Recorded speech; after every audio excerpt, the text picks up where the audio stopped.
Was already 9 months pregnant. So I'm doing my exercise at home slowly, yeah, just like that, slowly lang. Even 30 minutes, 5 minutes. Di naman po ako araw-araw nag-exercise because tamad po ako. Minsan lang kasi nakakapag-alala kasi it's already 9 months, malapit na po manganak, then schedule for induced by my OB. So, yan. Even twice a week, I'm doing that exercise. Yan.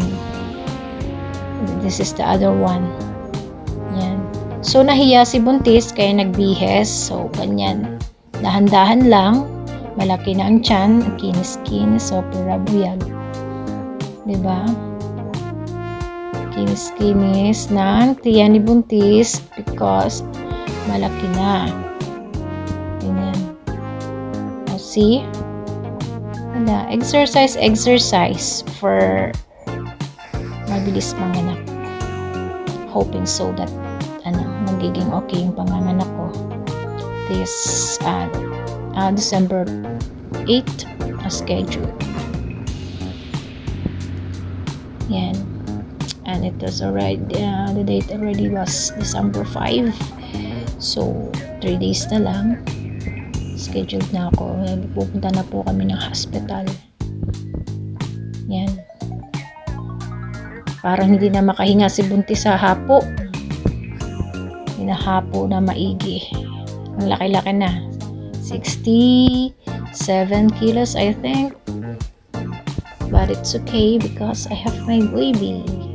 She's my blessings. Big blessing namin yan this December. She's my winter baby. Yan. Sorry for mali siguro yung exercise ko. Basta I'm just doing galaw-galaw para lang mainat-inat yung tiyan. Kahit mali na yung exercise ko. Ano ba yan? Tingnan mo yan.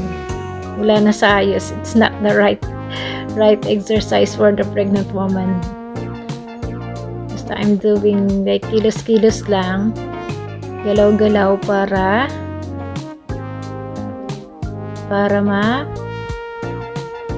kaanak ng maayos. Tingnan mo. Ano ba yan? Hindi na yan tamang exercise. Wala. Galaw-galaw lang. Natakot kasi si buntis eh. Ang laki na ng tiyan, hindi pa masyadong nag-exercise. Ay, hindi ako nagwo-walking kasi malamig na rin sa labas. Winter na. Start from nung December 1, 2004. It's already nag-snowflakes na. So, na ako lumabas kasi ang lamig-lamig na. Yan. Yan. All over na yan kasi leg exercise. Then parang yung lahat ng bodies mo is gumagalaw na sa pag-exercise na ganyan. It's just like walking outside. Yun. Big tummy si baby. Hello baby. Mama, puyat na puyat. Stress. Stress na, natatakot na. Malapit na kasing manganak. Every time na napapaisip ako, every check-up, andun yung kaba or natatakot sa pagpanganak.